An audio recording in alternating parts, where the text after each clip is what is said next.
Je suis content de vous retrouver pour une nouvelle réflexion autour de la parole de Dieu. Une question se pose souvent à notre esprit.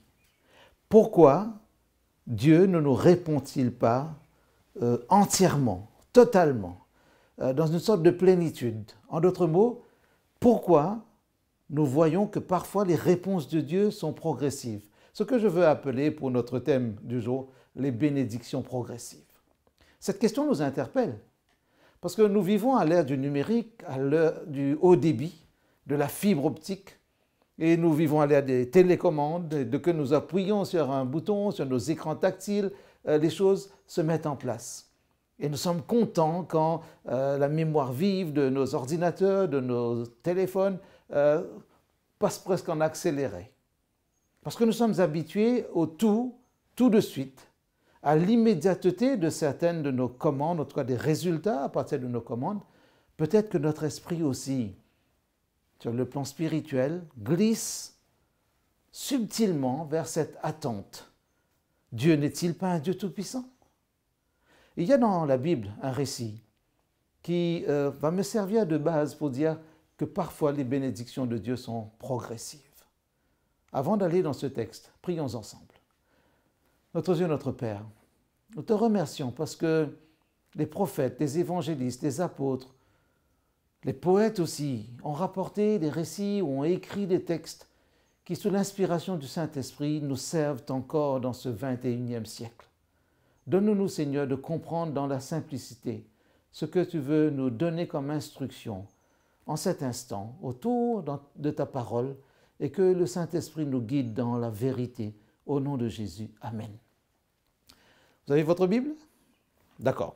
Prenez-la, ou votre smartphone, ou votre n'importe quel écran. Allons dans Marc chapitre 8, à partir du verset 22. Je vais lire ce texte, Marc chapitre 8, verset 22.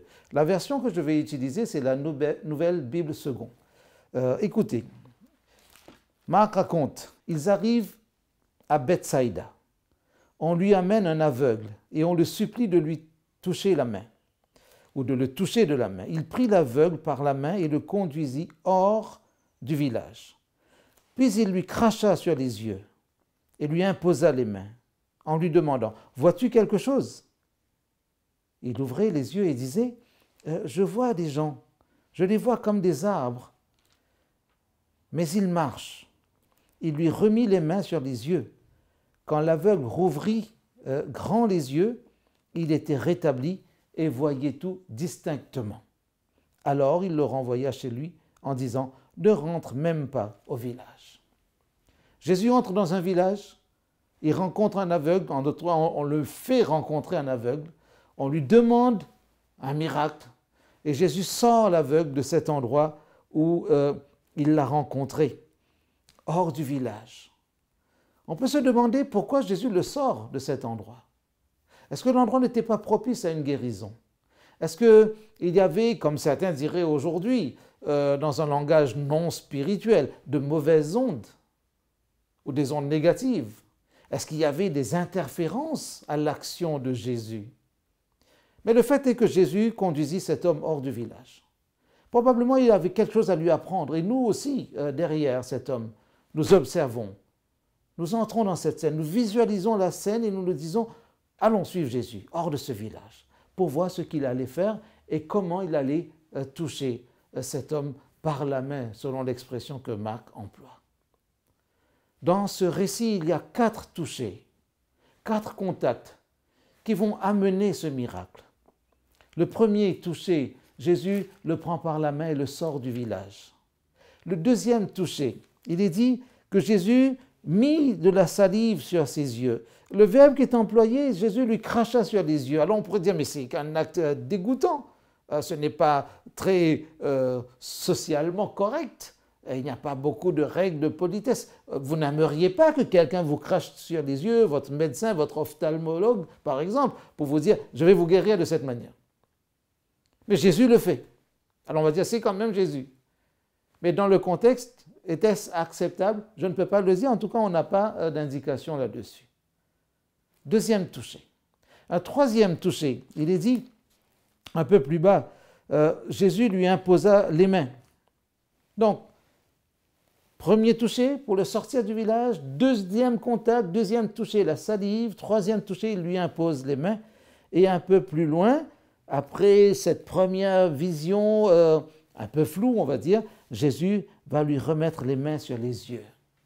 4 touchés pour un miracle, 4 contacts. Est-ce que cet homme aurait pu bénéficier d'un miracle dans l'immédiat? Peut-être que dans son esprit, il y avait cette attente. Jésus a guéri des hommes et des femmes sans les toucher, à distance. Vous vous souvenez de ce récit de cette femme syrophénicienne qui s'était dit « je vais toucher le bord de ses vêtements ». Le bord de ses vêtements. Je ne vais même pas tirer sur ses vêtements, mais je vais toucher le bord de ses vêtements. Et le récit dit qu'elle a été guérie. Un centenier qui dit « mon serviteur est malade, tu n'as même pas besoin de venir chez moi. Dis un mot seulement. Dis un mot seulement. » Jésus peut-être n'a pas touché tous les morts qu'il a ressuscités. Pour Lazare, son ami, il a donné un ordre, déliez-le et laissez-le aller. Mais ici, Jésus prend par la main, comme s'il veut faire un genre de parcours progressif, pour que cet homme et tous les observateurs autour se disent que quelque chose de différent se passait ce jour-là. La salive, certains commentateurs ont dit, cela fait penser aussi à la création, parce que quand vous comparez avec un récit plus ou moins similaire dans Jean chapitre 9, il est dit que Jésus va cracher aussi par terre, il va faire de la boue avec sa salive et il va poser sur les yeux d'un aveugle. Mais le récit que nous avons sous les yeux ne le dit pas de la même manière. Pourquoi j'ai pris ce récit? C'est par rapport à cette deuxième étape de visibilité ou de vision. La première fois, cet homme va dire « je vois des gens comme des arbres », mais ils marchent. Je vois quelque chose qui bouge, quelque chose qui me donne l'impression que je peux distinguer, je peux identifier, mais tout n'est pas net, tout n'est pas clair. Dis encore quelque chose, Jésus, ou fais encore quelque chose. Il ne le demande pas, mais on sous-entend l'attente. Parce que quand Jésus a pris cet homme par la main pour le conduire hors du village, certainement dans l'esprit de cet aveugle, il y avait la demande des autres. Fais quelque chose. Parce qu'il est clairement dit que ce sont les autres qui lui ont amené cet aveugle. Ce sont les autres qui ont supplié Jésus de toucher cet aveugle de la main. Mais réellement dans le texte, l'aveugle ne demande rien. Il ne demande rien pour lui-même, ni pour la foule, ni pour quelqu'un d'autre qui serait malade. Est-ce que Dieu peut faire des miracles s'il n'y a pas de demande? C'est une question qui se pose, qui doit se poser aussi. Je ne dirais pas que nous forçons la main de Dieu parfois. Je ne dirais pas non plus que parfois rien ne se passe dans notre vie parce que nous n'avons posé aucune demande devant le Seigneur. Mais parfois aussi nos prières sont peuplées, sont remplies de demandes. Analysez vos prières, vous allez voir qu'au moins 80% de nos prières sont composées de demandes. Fais ceci, bénis. Regardez le nombre de demandes de bénédiction que nous posons devant le Seigneur dans nos prières. Mais cela est probablement naturel. Au normal, vous allez me dire, quand nous nous adressons à Dieu, c'est normal que nous lui demandions des choses. Parce qu'il est tout-puissant, il est un Père aimant, et Jésus nous a dit, demandez. Seulement, nous ne savons pas très bien si nos prières reflètent nos besoins ou nos envies. Ou si nos prières sont l'écho des demandes d'autres personnes autour de nous. Pourrions-nous dire que cet homme est sous l'influence de la foule? Je ne veux pas trop épiloguer là-dessus. Mais je constate que lui-même ne dit pas « Jésus, guéris-moi ». Seulement Jésus va le sortir de ce contexte. Et c'est là que nous apprenons aussi que pour démarrer, on va dire, ce processus de guérison, Et probablement, nous pouvons établir un parallèle immédiatement avec notre propre vie. Pour démarrer un processus d'exaucement à nos prières, il se pourrait que Dieu nous demande de sortir de certains contextes. Ce qu'on appelle en psychologie notre zone de confort. Est-ce que ici, Jésus est en train de sortir cet homme de sa zone de confort? Un aveugle, sur la place publique, sur le trottoir, dans un coin de rue, peut-être qu'il était content de sa situation. Il n'a rien demandé. Peut-être c'était pour lui agréable d'être un peu dans l'assistanat, bénéficiant de la pitié d'autrui. Pourquoi Jésus ferait-il un miracle pour quelqu'un qui ne demande rien? C'est ça la grande question. Et ici, Jésus ne dit pas, mais il n'a rien demandé. Mais parce que nous sommes là dans une forme d'intercession, on pourrait dire, Jésus entre dans ce processus de guérison. Mais il ne le fait pas tout de suite. Probablement parce que cet homme lui-même devait comprendre le besoin d'être guéri. Que vois-tu? Vois-tu quelque chose? Et parfois nous avons l'impression que nous pouvons entendre la voix de Dieu qui, s'adressant à nous, nous demande, vois-tu quelque chose? Dans ta relation avec moi, est-ce que tu vois quelque chose? Oui, mais Seigneur, je n'ai rien demandé. Je n'ai rien demandé. C'est vrai. Nous pourrions parfois prier et ne rien demander au Seigneur. Il m'est arrivé d'animer une réunion de prière où j'ai dit clairement à tous ceux qui participaient, aujourd'hui, nous n'allons rien demander au Seigneur. Ah bon? J'ai dit oui. Nous n'allons rien demander pour nous-mêmes. Aujourd'hui, toutes nos prières vont tourner autour du mot merci. Nous allons dire merci au Seigneur pour ce qu'il fait pour nous. Nous allons glorifier son nom. Nous allons donner des paroles de louange, de remerciement, de glorification. Et quand notre verbe sera épuisé, nous allons clôturer notre réunion. Nous l'avons fait. Cela nous a fait autant de bien que lorsque nous peuplons nos réunions de prière de demande. Nous avons besoin de progresser aussi. Alors la question qui se pose, où est-ce que Jésus veut nous conduire? À l'image de cet aveugle, Jésus veut probablement nous sortir aussi, hors de notre zone de confort, hors de nos habitudes, hors de ce que nous avons cru être notre socle de stabilité, notre mode de vie, notre mode de réflexion, notre manière de comprendre la parole de Dieu, de comprendre des promesses bibliques. Parfois, nous avons un ensemble de théories, mais qui ne se transforment jamais en véritable relation avec Dieu. Cet homme ne connaissait pas Jésus. Pour aller vers lui en disant, ou l'entendant, comme ces autres aveugles qui de loin ont entendu que Jésus passait par là et qui ont crié, « Fils de David, aie pitié de nous !» Son silence peut ressembler à une absence de relation. Son silence peut ressembler aussi à une sorte de satisfaction de son état. Parfois, nous nous demandons pourquoi certaines personnes à qui nous parlons de Dieu paraissent indifférentes. Pourquoi nos amis, nos proches ne réagissent pas? Mais peut-être que nous aimons ou nous aimerions les voir prendre position pour Jésus.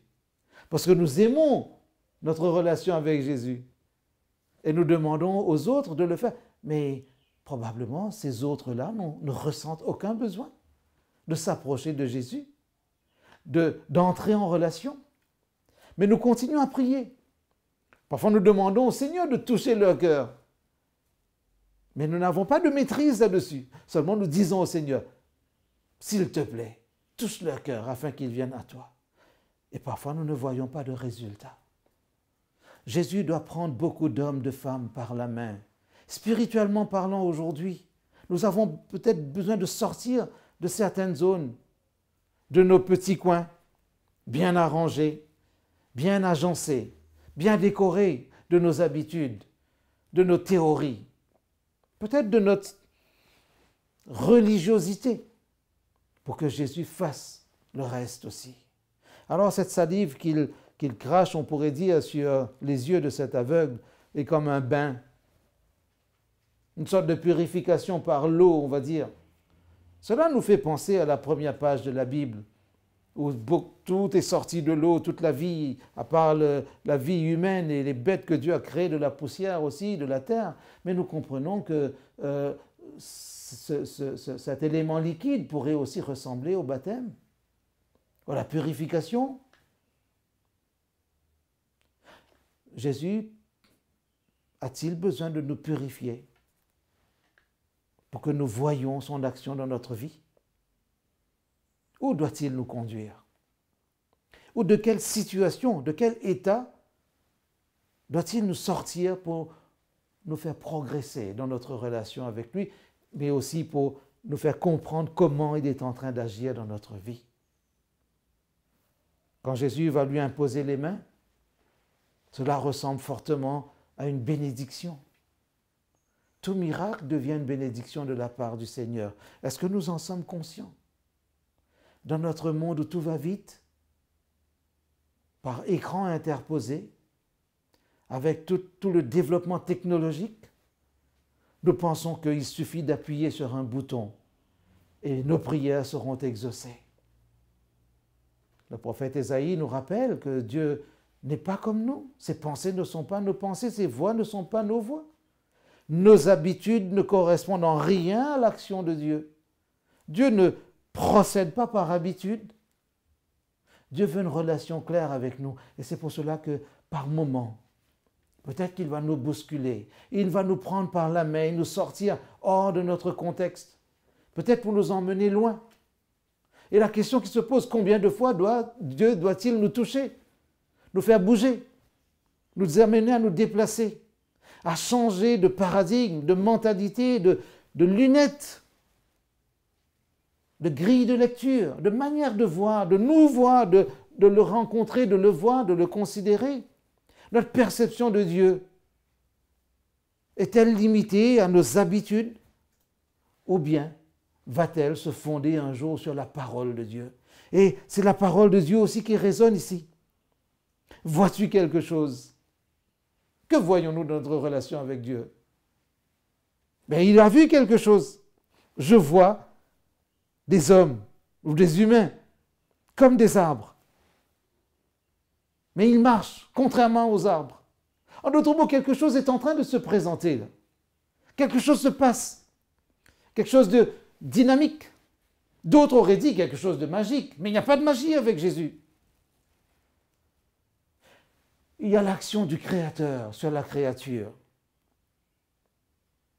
L'homme ne demande toujours rien, mais parce que Dieu est un Dieu qui va jusqu'au bout de ses projets, de son action, Jésus va aller encore un peu plus loin. Il lui remit les mains sur les yeux, il le toucha pour cette 4e fois. Et quand l'aveugle rouvrit grand les yeux, il était rétabli et il voyait distinctement. La question que je veux vous poser et que je veux me poser aussi, voyons-nous distinctement l'action de Dieu dans notre vie? Le résultat de l'action de Dieu dans notre vie. Je bénis le Seigneur parce qu'il va jusqu'au bout de son projet. Il va au bout de son action dans notre vie. Parfois nous-mêmes, nous nous décourageons. J'entends encore des personnes qui me disent « je n'ose plus prier pour telle et telle chose ». Mais j'entends d'autres qui me disent « les choses étaient difficiles, mais j'étais entre les mains du Seigneur ». Ah, je pense à mon ami Jean qui me dit comment il y a eu une opération qui avait mal tourné, il y a eu des infections par rapport à une prothèse. J'ai 2 amis Jean qui ont vécu des choses difficiles. Mais le Jean auquel je pense, c'est celui qui se trouve en région parisienne. Et il a été opéré à nouveau récemment. Et ils ont dû nettoyer toute cette partie qui a été infectée par une prothèse qui avait un virus dessus. Mais on pourrait se dire, mais pourquoi Dieu a permis cela? Dieu n'aurait-il pas pu inspirer toute l'équipe médicale, chirurgicale, la première fois, à prendre une prothèse qui était saine, sans virus? Mais quand j'écoute, et nous avons prié ensemble au téléphone, même à presque 10 000 kilomètres de distance, nous étions près du trône de Dieu. Et il m'a dit, j'ai compris que j'étais entre les mains du Seigneur tout ce temps. Même si ces choses ont été douloureuses par étapes, mais je sais que pour la prochaine étape, je serai entre les mains de Dieu. Jésus pose les mains sur cet homme. Et quand l'aveugle rouvrit les yeux, il pouvait voir distinctement. Jésus fait une dernière chose. Il le renvoya chez lui. Va dans ta maison. Pourquoi? Parce que la maison, c'est l'endroit où maintenant tu vas chercher la nouvelle stabilité. Comme un nouvel ordre dans ta vie. La maison, c'est là où tes proches vont voir la différence. La maison, c'est là où tu pourras exprimer ta joie d'avoir été guéri. Cette joie-là, je n'ai pas nécessairement envie que tu l'exprimes sur la place publique. Retourne chez toi, parce que ceux de ta maison sauront d'où tu es parti et à quel stade de ta vie tu es arrivé. Dans ta maison, certainement, tu seras libéré de tout stress, de toute angoisse, de toute peur. Tu seras aussi libéré de cette forme de passivité dans laquelle tu étais tombé.